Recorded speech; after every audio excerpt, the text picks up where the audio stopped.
The sun is out across large parts of Britain today, and yet the waters continue to flow, in places well beyond the normal course of the rivers. This is the tiny village of Turley in Gloucestershire. Here, flooding is an almost annual event. They live next to the River Severn and accept the risks.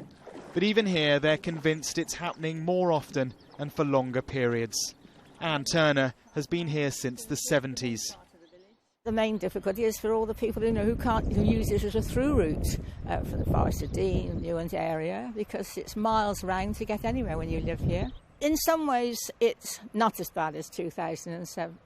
In other ways, it is, because the depth of the water is nearly equal, I think, at the bridge to 2007, not far short of it anyway. She lives next to the centuries-old church, now well underwater, and points out that her predecessors would never have built it here if it flooded then as much as it does now. With the help of a farmer and his tractor, we pass through the New Look River Severn. Acres and acres are underwater and will remain so for weeks. On the other side of the river, a part of the village is entirely cut off. Emergency services are evacuating a couple who finally left their home behind them. Have you been flooded many times before? A couple of times, yeah. Do you think it's getting worse? Definitely, yeah. What's that down to? I don't know, climate change, I would say.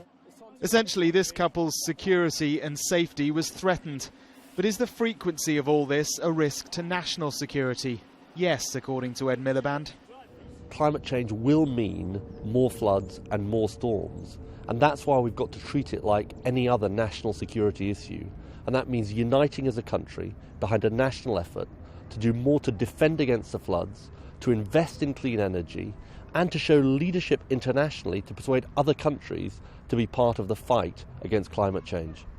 But of course, it's not just the security for the population. Critical infrastructure is increasingly at risk as these floods become ever more frequent. This is the water treatment plant at Tewkesbury here in Gloucestershire. It's been breached before, they've reinforced it, but once again the waters are lapping up against its side.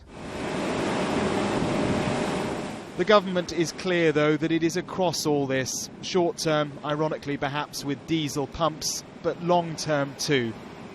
Ed Miliband isn't saying anything new. We've already identified climate change as one of the strategic threats that we have to deal with. We have a threats and resilience subcommittee of the National Security Committee that looks at these things regularly, and the impact of climate change, both domestically and internationally, is one of the strategic threats facing Britain.